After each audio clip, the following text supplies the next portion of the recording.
Жыл басынан елордада жол көлік оқиғалары салдарынан кәмелетке толмаған 47 бала зардап шеккен. Осыған байланысты полиция қызметкерлері 203 жалпы білім беретін мекемемен оған іргелес аумақтарда көше жағдайын тексерді.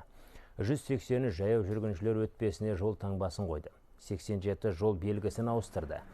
Жаяу жүргіншілерге арналған 410 метр жаяу жол салынып, 46 жасанды кедергі орнатылды. Бүгінгі күнге дейін 34 мектеп автобусының техникалық жай-күйі тексерілді. Қауіпсіз жүріп тұру дағдыларын қалыптастыру мақсатында бас шаһарда назар аударыңыз балалар атты жедел алдын алу іс-шарасы өтіп жатыр. Бұл шара балалар қауіпсіздігін қамтамасыз етуге және ата-аналар мен жүргізушілердің жауапкершілігін арттыруға бағытталған. Елорда полиция департаменті бүгінгі бүкіл оқушылар мен олардың ата-аналарын білім күнімен құттықтайды. Қазіргі таңда полиция департаменті күштерінің арқасында 400-ден астам полиция қызметкерлері жұмылдырылған. Қала аумағында орналасқан 127 мектепте полиция қызметкерлері жұмысын атқаруда.